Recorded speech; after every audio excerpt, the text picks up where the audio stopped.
All right, I just finished my big challenge. I was away on cruise last week and I saw the Chatelaine magazine pop up and it said, our best cookie recipes from the past 95 years. So I gave it a go. So it's a lot of work today, but let's see what we got. So the first thing I did was the honey peanut balls. Here they are.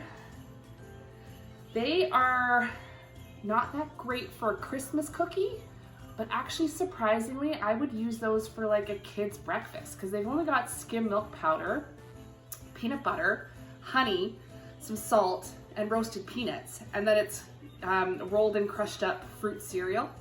Now I use Fruit Loops, and I think when I look at the image, it was probably using Fruity Pebbles, but I can't find Fruity Pebbles anywhere. So I don't think I'll give those out to anybody, but I'll freeze them and probably give them to Hannah for some breakfasts. So still a win.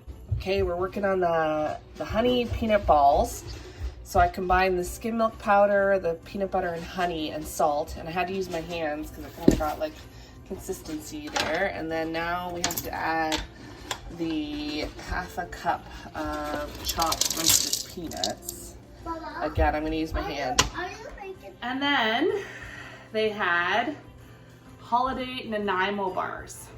Okay, Nanaimo bars, delicious. I'm not sure what's holiday about them, but the recipe's good. It's the same recipe I've always used. So love Nanaimo bars. Okay, there's the base made, just removed. One of the scary things is adding a beaten egg into this. It kind of curdles or cooks the egg. Now you put it into a 9 by 9 and let refrigerate. Oops, spoke in there a little bit. Refrigerate for about 20 minutes till it sets. So that's got the butter, the cocoa, the toasted walnuts, sugar, a beaten egg, vanilla, graham cracker crumbs, unsweetened coconut, and salt. Okay, we finished the filling of the Nanaimo bar. What you're gonna need for that is custard powder, and this is what it looks like. It's usually high up in the baking aisle.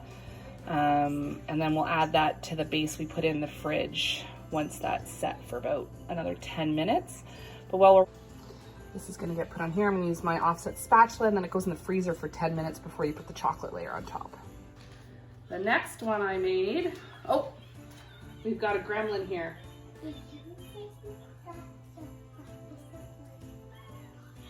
This is my daughter Hannah. Say hi.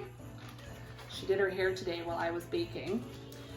The next one I made was these ones. So they're called pistachio thumbprint cookies. I think we've all made some sort of thumbprint cookie.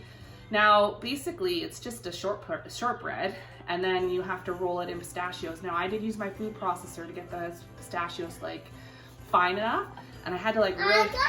You got one. Nice. And then once they came out, I put in some jam. It calls for raspberry, but I had strawberry. Still good. It's She stole one. And then the next one that I tried, which I kind of failed at, was these date and almond macaroons.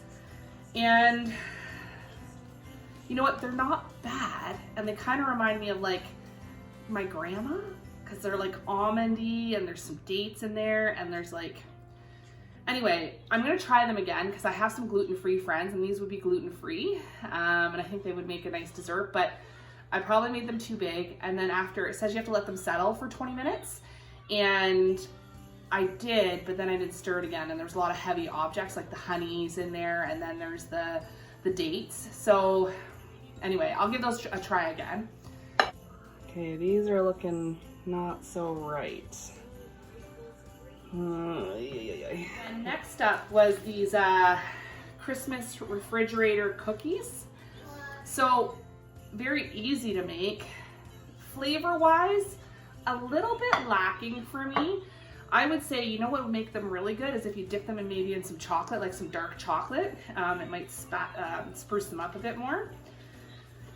And then, what did we get into here?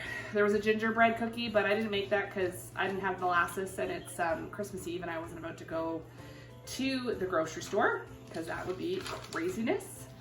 So the next one was an iced layer cookie, but I couldn't find marzipan in my grocery store. So I just made the base And then I made it my sugar cookie. So I just used some royal icing and put some decorations on there.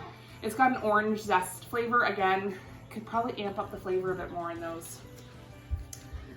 The next one was, you know, you come over more? Steal the cake. No, leave it alone. Next up was whipped shortbread. So I think we've all had that. Really recommend sifting your flour when you do this one. It makes it a lot better. And probably using more colorful sprinkles. We use unicorn sprinkles, so they're a little bit not as colorful. Ooh. And then for the last one we made, they are, what do they call them? Mincemeat turnovers. And I couldn't find mincemeat anywhere, so I made my own. Let's try it.